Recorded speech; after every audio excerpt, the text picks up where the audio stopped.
স্থানীয় সংবাদ শুনছেন Birbhum news TV YouTube channel থেকে। আজকের বিশেষ খবর। হিমালয়ে যাবার বদলে এনিমাল দেখতে কলকাতায় অনুপম। 108 ফুট লম্বা ধূপ থেকে 600 কেজি ওজনের ঘণ্টা রামলালার জন্য উপহারের ঢল। একটি ঘরে বন্দি 15 জন। দুবাইয়ে কাজে গিয়ে ভয়াবহ অভিজ্ঞতার মুখে পরিযায়ী শ্রমিকরা। নয়া ভ্যারিয়েন্ট নিয়ে উদ্যোগের মাঝেই করোনায় মৃত্যু রাজ্যে। কলকাতা লিগে ডার্বি না খেলার শাস্তি পেল মোহনবাগান, প্রাপ্তি ইস্ট বেঙ্গলের। আসছি বিস্তারিত খবরে। আমি এখন দুদিনের জন্য হিমালয়ে যাচ্ছি, লিখেছিলেন তিনি। অনেকেই ভেবেছিলেন ঘুরতে যাচ্ছেন তিনি, কিন্তু গতকাল তিনি পোস্ট করলেন রণবীর কাপুরের বহুল চর্চিত নতুন সিনেমা এনিম্যাল দেখার আপডেট। দক্ষিণ কলকাতার একটি অভিজাত শপিং মলে এনিম্যাল দেখছেন বলে জানান অনুপম। সিনেমার একটি দৃশ্য পোস্ট করেছেন অনুপম, যেখানে ববি দেওলকে দেখা যাচ্ছে অ্যাকশন মোডে। এই পোস্ট কি শুধুই ফর ফ্যান, নাকি এর পেছনে লুকিয়ে রয়েছে কোনো গূঢ় অর্থ, তা নিয়ে অবশ্য তর্কের অবকাশ রয়েছে। প্রসঙ্গত, দুদিন আগেই বিজেপির কেন্দ্রীয় সম্পাদক পদ থেকে সরিয়ে দেওয়া হয়েছে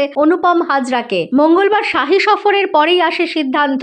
গত কয়েকদিন ধরে রীতিমতো বেসুরো হয়ে উঠছিলেন অনুপম। সির্ফ রাজ্য নেতৃত্বের সমালোচনা করা নয়, বোলপুরে তৃণমূলের ধর্ণা মঞ্চের সামনেও চলে গিয়েছিলেন তিনি। বারবার দলের বিরুদ্ধে মুখ খোলার জন্যই তাকে অপসারণের সিদ্ধান্ত নেওয়া হয়। বঙ্গ বিজেপি সূত্রে খবর তেমনি। এদিকে পদ হারিয়েও দমে যাননি অনুপম। পদ হারানোর পর প্রথম ফেসবুক পোস্ট। সেই পোস্টে অনুপম লেখেন, পদ থেকে সরাবার 3 ঘন্টার মধ্যেই বার্তা, কিছু শর্ত মেনে চললে আবার সব আগের মতো। এরপর তিনি আবার একটি পোস্ট দেন, যেখানে তিনি লিখেছিলেন, এখন দুদিন হিমালয়ে থাকবো, হিমালয় থেকে ফিরে আসি, তৃতীয় দিনের দিন কথা হবে। যদিও সেই পোস্ট আবার তিনি পরে সরিয়েও নেন। শুধু তাই নয়, কবিগুরুর লেখা লাইন ধার করেও গতকাল একটি পোস্ট করেছেন তিনি, যার ব্যাকগ্রাউন্ডে আবার বাজছে শাহরুখ খানের मैं हूं ना সিনেমার একটি গানের মিউজিক। 22শে জানুয়ারি অযোধ্যায় রাম মন্দিরের উদ্বোধন। জোর কদমে চলছে তার প্রস্তুতি। নবনির্মিত রাম মন্দিরকে কেন্দ্র করে দ্রুত বদলাচ্ছে অযোধ্যার ছবি। রেল স্টেশনের আধুনিকীকরণ থেকে আন্তর্জাতিক মানের বিমানবন্দর কিংবা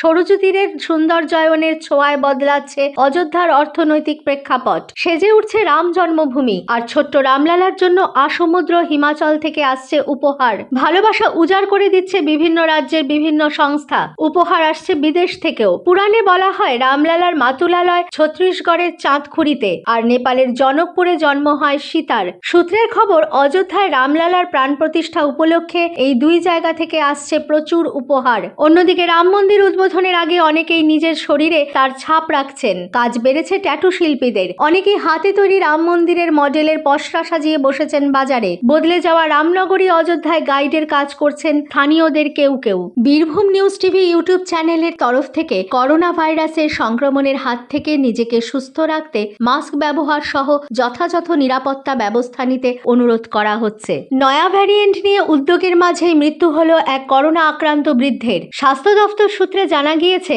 মৃতের বয়স 70। বৃহস্পতিবার ইকবালপুরের এক বেসরকারি হাসপাতালে তার মৃত্যু হয়। হাসপাতাল সূত্রে খবর, হৃদযন্ত্র ও শ্বাসকষ্টের সমস্যা হতে থাকায় গতকাল সকালে বৃদ্ধকে হাসপাতালে ভর্তি করানো হয়। এরপর তার করোনা পরীক্ষা হয়। মৃত্যুর পর রিপোর্ট এলে দেখা যায় ওই বৃদ্ধ করোনা পজিটিভ ছিলেন। দিন দিন করোনা আক্রান্তের সংখ্যা বাড়ছে। এর জেরে এক করোনা আক্রান্তের মৃত্যুর খবরে উদ্বেগ বেড়েছে। যদিও করোনার নয়া ভ্যারিয়েন্ট JN1 এর খোঁজ এখনো রাজ্যে মেলেনি বলেই দাবি স্বাস্থ্য দফতরের। তবে যে হারে করোনা আক্রান্তের সংখ্যা বাড়ছে তা উদ্বেগজনক বলেই মনে করছেন চিকিৎসকরা। এই পরিস্থিতিতে সকলকে সতর্ক থাকার পরামর্শ দিয়েছে স্বাস্থ্য দপ্তর। ইতিমধ্যেই শুরু হয়েছে বিভিন্ন সরকারি মেডিকেল কলেজ ও হাসপাতালগুলির পরিদর্শন। বাড়তি কিছু উপার্জনের আশায় পাড়ি দিয়েছিলেন দুবাইয়ে, কিন্তু বাড়তি উপার্জন তো দূরস্থ, উপরন্তু সেখানে গিয়ে দেখা গিয়েছিল প্রাণ সংশয়। জুটছিল না ঠিকমতো খাবার। 15 জনের জন্য বরাদ্দ ছিল সারাদিনে 2 কেজি চাল অথবা 1.5 কেজি আটা। এছাড়া মিলত 5টি পাকিস্তানি রুটি। এই দিয়েই কোনো রকমে দিন গুজরান হতো। অবশেষে বালুরঘাটের বিজেপি সাংসদ সুকান্ত মজুমদার, গাজল থানার আইসি চন্দ্রশেখর ঘোষাল এবং বিডিও সুদীপ্ত বিশ্বাসের উদ্যোগে বৃহস্পতিবার ঘরে ফিরলেন দুবাইয়ে আটকে থাকা পরিযায়ী শ্রমিক পূর্ণেন্দু বৈরাগী। বাড়ি ফিরে এসেই সমস্ত পরিযায়ী শ্রমিকদের উদ্দেশ্যে তার বার্তা, কেউ যেন বাড়তি উপার্জনের আশায় দেশ ছেড়ে ভিন দেশে পাড়ি না দেন।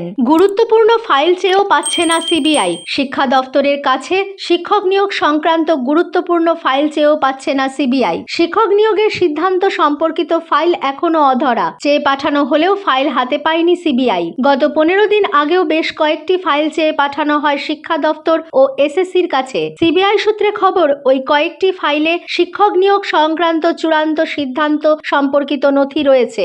এই এই ফাইলগুলো এসএসসি শিক্ষা দপ্তরের একাধিক টেবিলে গিয়েছে। ওই ফাইল গিয়েছিল খোদ তৎকালীন শিক্ষামন্ত্রীর টেবিলেও। তদন্ত নিয়ে আগামী 9 জানুয়ারি কলকাতা হাইকোর্টে কম্প্রিহেন্সিভ রিপোর্ট জমা দেবে সিবিআই। এই রিপোর্টের আগে ওই ফাইল গুরুত্বপূর্ণ, তাই চেয়ে পাঠানো হয় সিবিআই এর তরফে।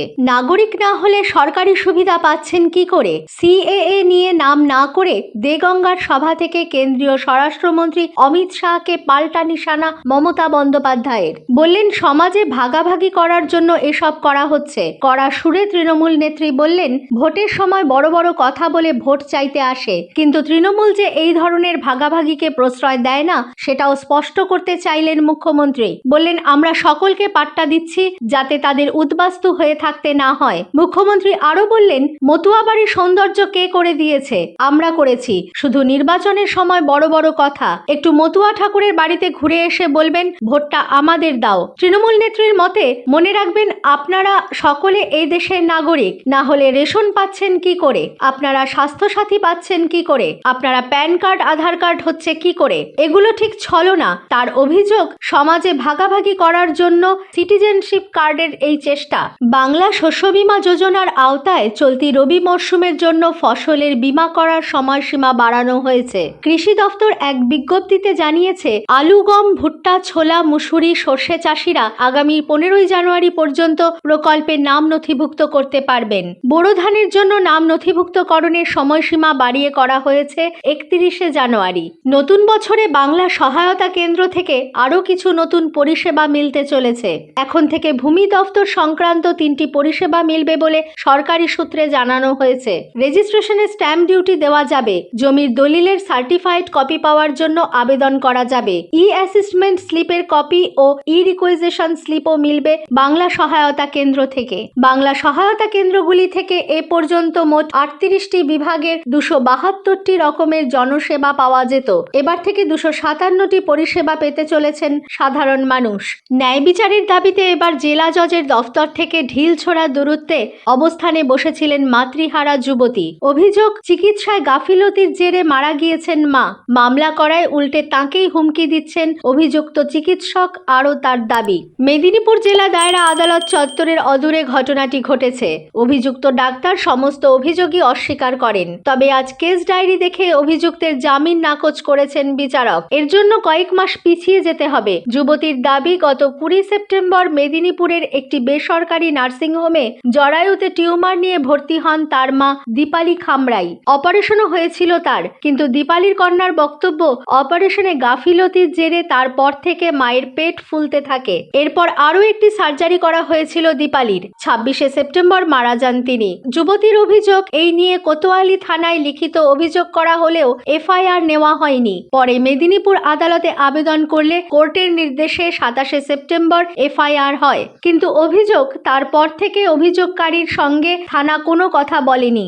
গতকাল অর্থাৎ বৃহস্পতিবার পুলিশ জামিনের বিরোধিতা না করায় অভিযুক্ত চিকিৎসক কাঞ্চন ধারার জামিন হয়ে যায়। আর তারপরেই আজ শুক্রবার আদালতের সামনে ধর্নায় বসেন মৃতার মেয়ে তথা অভিযোগকারী। তার দাবি, নানাভাবে মামলা তোলার জন্য চাপ দেখানো হচ্ছে তাকে। পুলিশের উপরেই তীব্র ক্ষোভ উগরে দেন তিনি। এই নিয়ে জেলার পুলিশ সুপারকে একাধিকবার ফোন করা হয়েছিল, তিনি ফোন তোলেননি। অভিযোগ অস্বীকার করেন অভিযুক্ত চিকিৎসক। এদিন তাকে 10 দিনের বিচার বিভাগীয় হেফাজতের নির্দেশ দেন বিচারক। এবারের মাধ্যমিক পরীক্ষার নিরাপত্তা নিয়ে আরও কড়াকড়ি। পরীক্ষা কেন্দ্রগুলিকে কড়া চিঠি মধ্যশিক্ষা পর্ষদের। মাধ্যমিক পরীক্ষা চলাকালীন সিসিটিভি ফুটেজ সংরক্ষণ বাধ্যতামূলক জানিয়ে চিঠি দিল পর্ষদ। কেন্দ্রগুলিকে চিঠি দিয়ে পর্ষদ জানিয়েছে, প্রত্যেক দিনের সিসিটিভি ফুটেজ সংরক্ষণ করে রাখতে হবে। পরীক্ষার দিনগুলিতে সকাল 8টা থেকে বিকেল 5টা পর্যন্ত সিসিটিভি ফুটেজ সংরক্ষণ করতে হবে এবং দেখতে হবে যাতে সিসিটিভিগুলি কাজ করে। কোনো কারণে সিসিটিভিগুলির সমস্যা হলে তার ব্যাকআপ রাখতে হবে। সিসিটিভি ফুটেজের সংরক্ষণগুলি সংশ্লিষ্ট পরীক্ষা কেন্দ্রগুলির প্রধানের কাছেই রাখতে হবে পরীক্ষার ফল প্রকাশ শেষ না হওয়া পর্যন্ত। সিসিটিভি ফুটেজ নষ্ট হলে তার দায় নিতে হবে সংশ্লিষ্ট পরীক্ষা কেন্দ্রের প্রধান শিক্ষকদের। শুক্রবারই পর্ষদ চিঠি দিয়ে জানালো বিভিন্ন পরীক্ষা কেন্দ্রগুলিকে, চলতি বছরে মাধ্যমিক পরীক্ষা শুরু হয়েছিল গত 23 ফেব্রুয়ারি থেকে। সেক্ষেত্রে আগামী বছর এগিয়ে আসতে চলেছে মাধ্যমিক। 2024 সালে 2রা ফেব্রুয়ারি থেকে মাধ্যমিক পরীক্ষা শুরু হবে, যা শেষ হবে 12ই ফেব্রুয়ারি। বেলা 11টা 45 মিনিট থেকে বিকেল 3টে পর্যন্ত চলবে মাধ্যমিক পরীক্ষা। আসছি খেলার খবরে মোহনবাগানের বাড়তি 2 পয়েন্ট কেটে নিল আইএফএ। কলকাতার ডার্বিতে ইস্টবেঙ্গলের বিরুদ্ধে খেলার জন্য মাঠে নামেনি সবুজ বেরুন। সেই কারণে ইস্টবেঙ্গল 3 পয়েন্ট পেয়েছে। মোহনবাগানের 2 পয়েন্ট কেটে নিয়েছে আইএফএ। বাংলার ফুটবল সংস্থাকে না জানিয়ে ম্যাচ বয়কট করার শাস্তি হিসাবে এই পয়েন্ট কাটা হয়েছে। এই পয়েন্ট কাটার ফলে যদিও কলকাতা লিগের লিগ তালিকায় প্রভাব পড়েনি, চ্যাম্পিয়ন হয়েছে মোহামেডান স্পোর্টিং ক্লাব। শুক্রবার আইএফএ অফিসে প্রিমিয়ার ও প্রথম ডিভিশন লিগ কমিটির সভায় এই ঘোষণা করা হয়। ওই সভায় এই বছরের রানার্স আপ হিসেবে ইমামি ইস্টবেঙ্গল এফসির নাম ঘোষণা করা হয়েছে। কলকাতা ডার্বি ছিল 30শে নভেম্বর। সেদিন নৈহাটি স্টেডিয়ামে ইস্টবেঙ্গল উপস্থিত থাকলেও যায়নি মোহনবাগান। ম্যাচ রেফারি 1 ঘন্টা অপেক্ষা করার পর ইস্টবেঙ্গলকে ওয়াকওভার দিয়ে দিয়েছিলেন, ফলে না খেলেই 3 পয়েন্ট পেয়ে গিয়েছিল ইস্টবেঙ্গল। সেদিন আইএফএ সচিব অনির্বাণ দত্ত বলেছিলেন, নিয়ম মতোই ইস্টবেঙ্গল ওয়াকওভার পেয়েছে, 3 পয়েন্টও ওদের। মোহনবাগানকে কোনো শাস্তি দেওয়া হবে কিনা এটা আইএফএ এর কমিটি ঠিক করবে। সেই শাস্তি ঠিক হলো বৃহস্পতিবার। অন্যদিকে অবনমন হলো Calcutta football club, West Bengal police sporting club, FCI এবং ডালহৌসি এসি। এই বৈঠকের পাশাপাশি এদিন প্লেয়ার স্ট্যাটাস কমিটির এক বৈঠক অনুষ্ঠিত হয়। এই দুটি বৈঠকে 2 কমিটির সদস্যরা ছাড়া উপস্থিত ছিলেন আইএফএ সচিব অনির্বাণ দত্ত সহ সভাপতি সৌরভ পাল সহ সচিব সুফল রঞ্জন গিরি, নজরুল ইসলাম ও রাকেশ ঝা। স্থানীয় সংবাদ শেষ হলো।